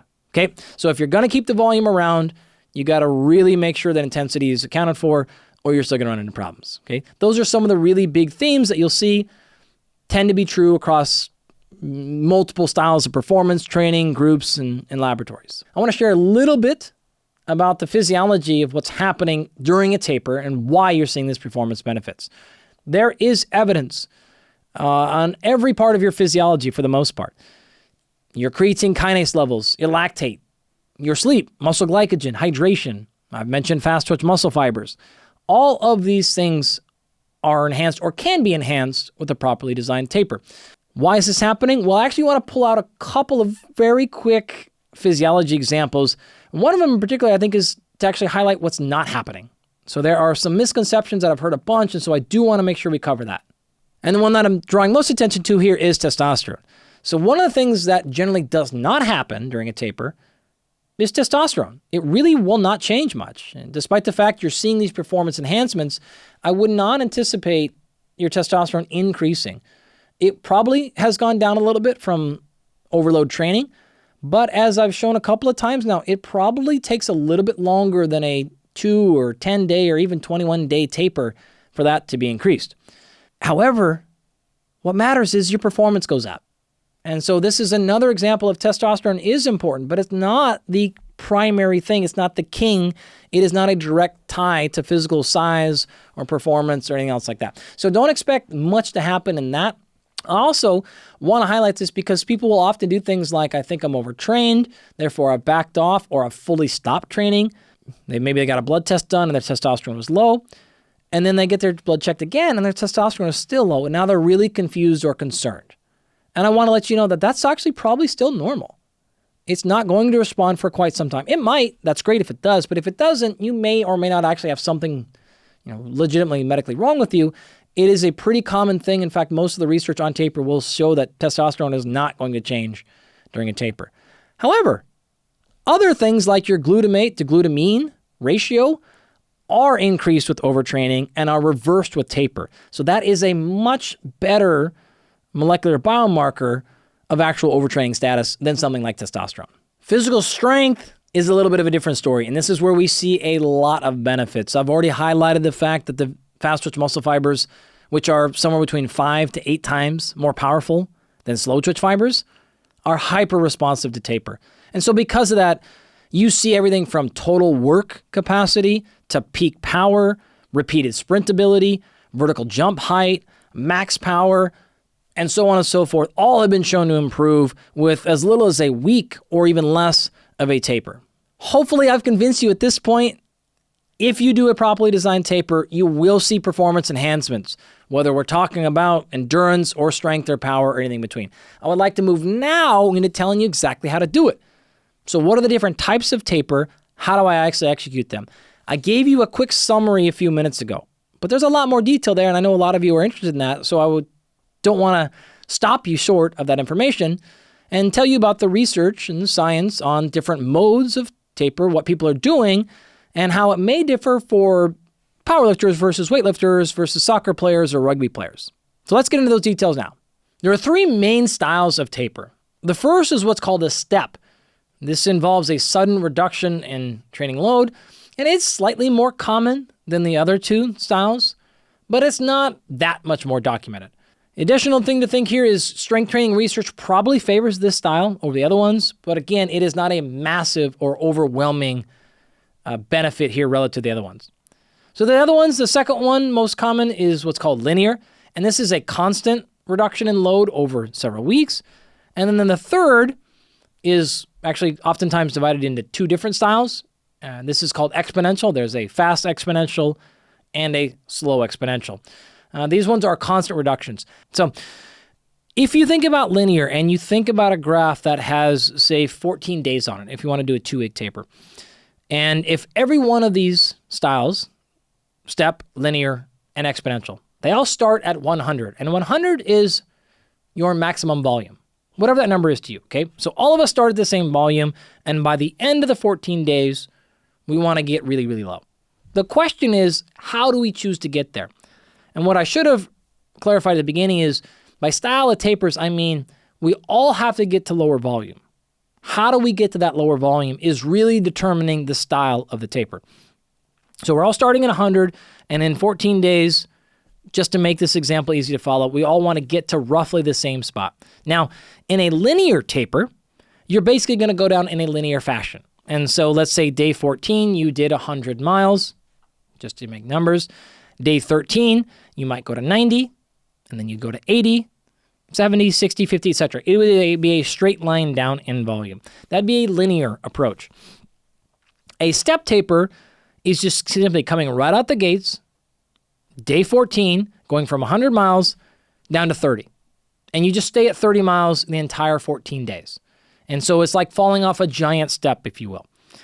It doesn't matter if you want to go to a 50% reduction or 60% or 30% or whatever it is. The point is, wherever you want to get to at the end, you go right to that number immediately and keep that pretty consistent the entire time. So you fell off a big step and kept that level the entire way. That counters, or that's different from the linear approach, which is to say, if we're starting at 100 and we want to get to 50 by the end, we'll just go down in a linear fashion. 100, 90, 80, 70, 60, 50, etc. Hopefully that made a little bit of sense. The one we're not going to spend as much time on here, exponential, fast and slow, is kind of a combination. And so we're still going to drop. In fact, we're probably going to end up with the lowest volume out of anybody, but we're going to drop pretty dramatically quickly. So we might go from 100 to 80 the next day. And then from there, it'll be more of a gradual swinging slope. So you can kind of see this as an arc, like a hammock, if you will. Right? So we're just kind of drop pretty quickly, and then we'll slowly curve our way down to the bottom and kind of meet at the same level that the linear would have got to. So the total amount of volume throughout the entire 14 days differs between all these, but they're all still reducing volume one way or the other. There's another thing we have not talked about, which is the complete cessation of exercise, such that you finish your taper, and then how many days do you take completely off of training?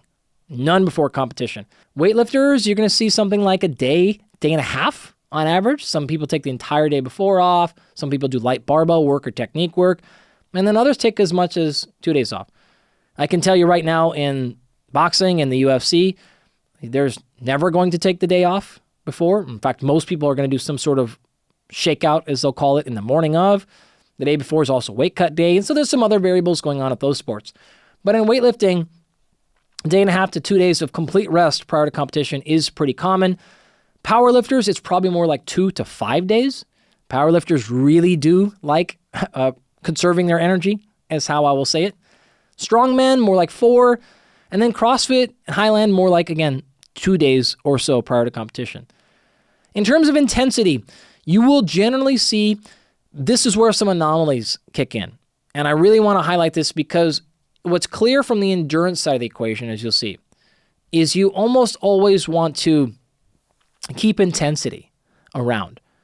But that doesn't work when your sport is lifting at high intensity. So you wouldn't want to lift, say, at 95% of your 1 rep max for the 3 or 4 days prior to powerlifting or weightlifting competition. It's too high.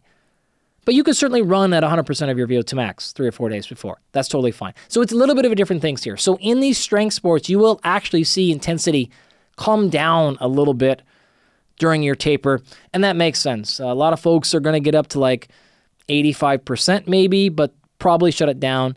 It's just too damaging and too fatiguing to recover from. Something like that in the week of the competition. Now, in terms of volume, though, it is actually really consistent. Weightlifters, about a 40% reduction in volume, typically. Powerlifters, 40 to maybe 60%. Strongman, 45%. Highland Games, 34%. CrossFitters, 40%. So it all lands right in that 40 to 60% range that we talked about earlier. Frequency is our last variable here, and we don't have anything particularly interesting to say here because it's exactly like we've explained. It's either going to be the same frequency or slightly reduced. One thing we haven't talked about is this volume peak. And so what you'll tend to see for weightlifters is that their highest volume happens about 5 to 6 weeks prior to competition.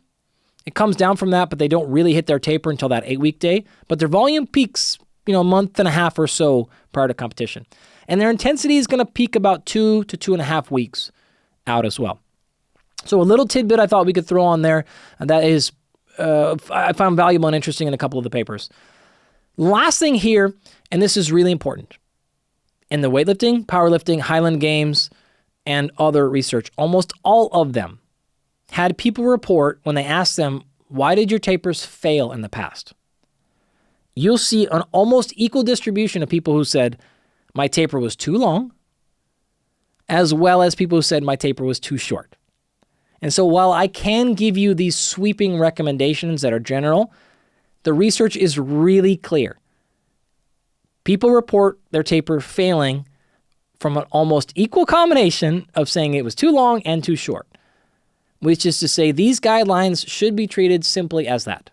They are rough starting points, but please You have to identify what works best for you and your physiology, which means you have to compete a lot.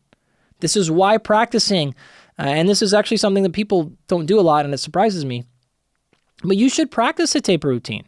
You should go through simulations and see and document what exactly you're doing and control it.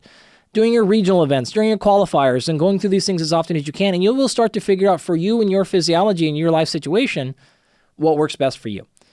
I thought that was a really interesting nugget that I wanted to pull out to help you get the best for your taper. Because while I can share with you research, that's going to simply indicate what's most likely to work and most people most of the time. But that's not you. And you want to help perform you. And you want to help your clients. And so for that, you need to take an individual approach and make the best decisions possible for them. And that requires practice and diligent note-taking. Let's move on now and talk about sprinting speed. I'm actually going to be really short here. There's a cool paper that I'll point your attention to. It is a training and development of elite sprint performance and integration of scientific and best practices.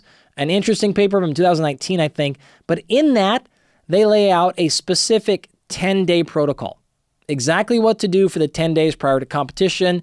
It was based on the work of Charlie Francis, the famous sprint coach, Ben Johnson, among others. And so I'll point your attention to that. You can go see that exact protocol, but it's really not worth me walking through it right now if you can just go download it and read it yourself. But we don't really have much information outside of that on optimal practices for sprinters and taper. So we'll transition then now and talk about what we do know about team sports. More data here, most of it on soccer, rugby, volleyball, one particular study, and some basketball ones. And really, it's the same rules as kind of everybody else. So we don't need to draw any specific attention to this, with one exception. And the reason I want to highlight this is you will see with team sports a need to pay attention to the entire year, such that most scientists and the information is going to argue you probably should have somewhere between 2 to 3 planned tapers per year.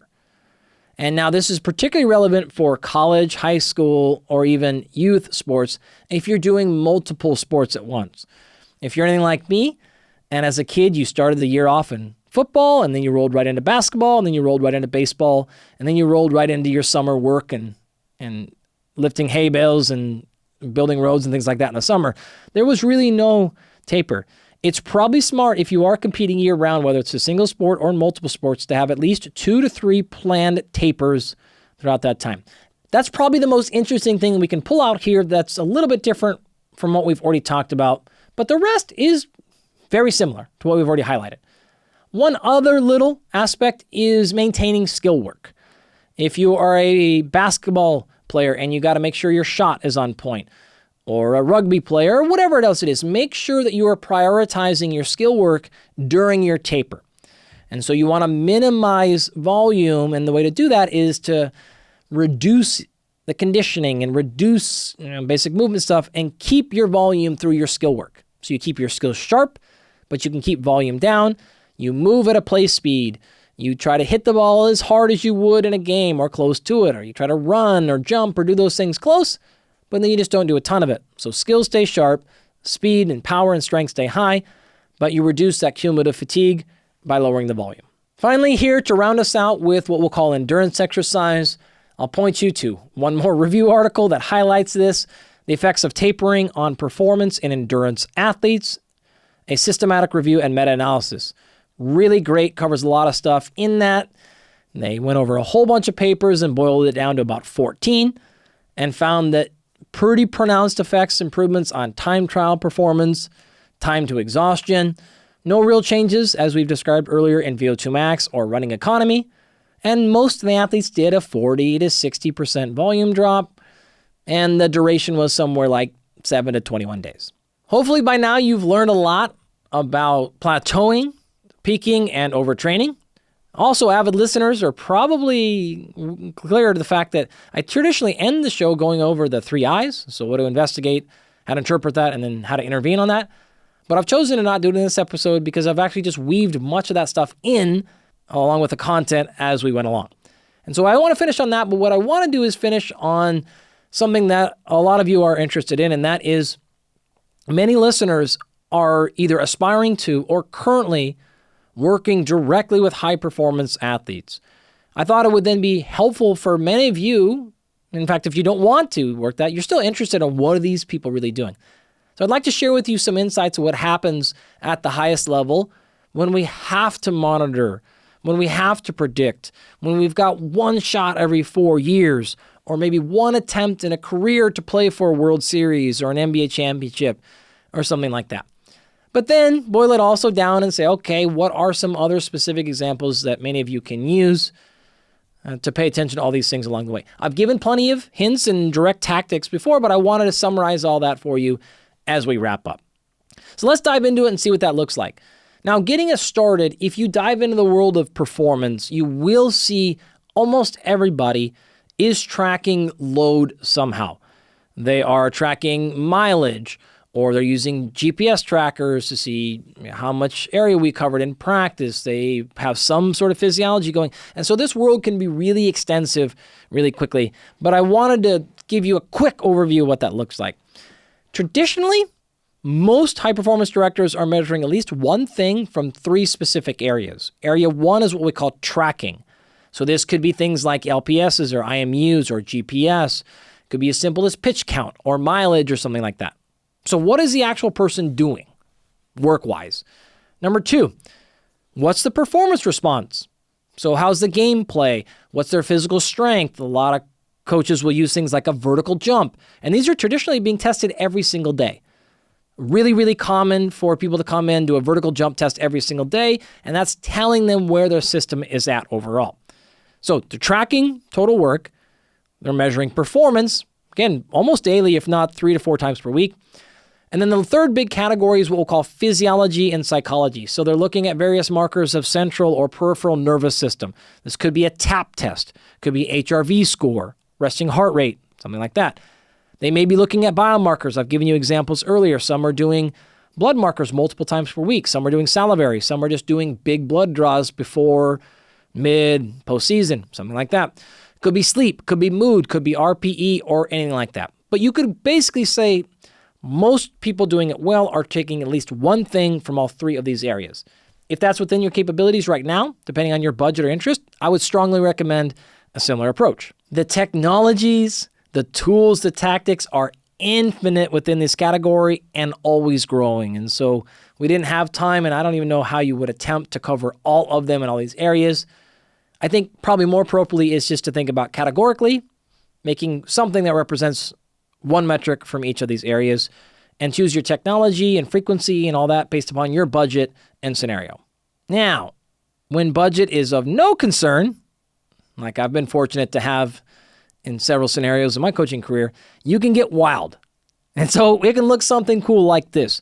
We have recently completed a project that we call the Human Digital Twin, where data collection was, we'll just say, obnoxious. And we're able to collect everything from 5 large areas. Area 1 is what we'll call physiology. And this is both baseline and acute responses like we've been talking about. Autonomic nervous system, blood, urine, stool, saliva, sweat, hair, muscle size and symmetry, muscle quality, body composition. A ton of different areas that are giving us baseline physiology. Area 2, performance, both again, baseline and acute responses, strength, power, movement quality. We're talking about fully digitizing movement, full kinetics and kinematics, everything that's happening in practice and in performance of every movement. Endurance, portable metabolic carts, reaction time, neurological firing fatigue, cognition, performance, physical, mental, all up and down the chain, all being done baseline as well as acute challenges. Area number 3, environment. So we're looking at water quality, plastics, air quality, everything else we can get our hands on. Number 4, psychology, stress load, mental health, daily, acute, chronic, so on and so forth. And then finally, recovery, sleep architecture, resilience, amount of time and depth in each sleep stage, everything we can possibly get at in those areas. We were able to take all those data and now put those into a single model and use very advanced computing, if you will, to create a digital replica of these people's physiology And then from there, we can actually create and run experiments on the digital twin and figure out how this person is going to respond best to training, nutrition, supplementation, back-offs, sleep interventions, whatever else we need to run. That said, what do you do right now? If you don't have any access or want to use anything like that, step number one, I would recommend, if you're concerned about plateaus or overtraining or non-functional overreaching, is to rule out things that are causing problems right now. Meaning, if you feel like your performance is going down or you're recovering, make sure you don't have some sort of viral infection. You have a fever, maybe you're experiencing depression, your diet's crappy, you're not sleeping, you're drinking a little bit more than you thought, there's a work stressor that's bringing you down. Let's just make sure nothing else is actually happening that would be explaining these short to moderate term dips that are really not an issue of your physiology and being overtrained. It's something that's actually directly explaining it. If that's the case, do your best to remove those, and we don't have anything else to worry about. So that's my starting tip number one that everyone should be able to do. From there, at the beginning of the episode, I talked about my MVP strategy, and I'll expand a little bit on that right now. Number one, I tend to pick things that I call early responders. So if you only have the budget or ability to measure one or two things, I'm probably not going to look at things like a resting heart rate. Why? It is a good sign. It will tell you, but that is a low responder. It's not super sensitive, so the change in resting heart rate won't be dramatic. And it's late in the game. Things have already happened in your blood, we can see. Things have already happened in something like your HRV. Heart rate response is going to be weeks delayed. You're probably into the problem already, and I like to stop it before it starts. So I like an early responder. HRV is a great example. This is heart rate variability. This is a good indication of where you're at, overall balance of how much time you're spending in parasympathetic or downregulation versus sympathetic or upregulation. Okay? Neither one of those are bad, but if you're spending all your time in downregulation, your HRV will be suppressed, and you're going to see that. Now, HRV is far more sensitive than something like a resting heart rate. Okay? So it will tell you insights much sooner, but it requires a trend. Do not make any judgment or decision for your current exercise based on a single day's HRV.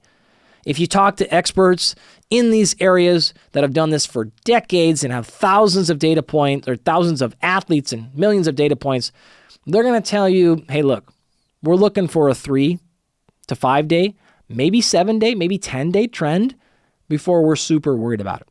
Okay, so HRV would be better than resting heart rate, in my opinion, if you had to pick one. This is where I think things like blood work will tell you. You're going to see signs immediately that this happens, and you will see them, in my experience, before HRV starts to move and before resting heart rate. If you don't have access to that, another good one I've talked about a lot recently is respiratory rate. Now, respiratory rate is pretty sensitive as well, and I feel like, and I don't have scientific data to support this, there is some, but it's not a landslide. This is now my personal coaching experience. I feel like this shows signs sooner. I can tell you this from my physiology. If I wake up and my respiratory rate is more than probably 1.5 breaths per minute higher than my average, 100% something happened that night, or I'm getting sick, or something else happens. So my body responds really well to that. And the athletes we've tracked, the people in our coaching programs, the non-athletes, it is lined up pretty well. So I like to go after that one first, and that is not particularly hard to measure.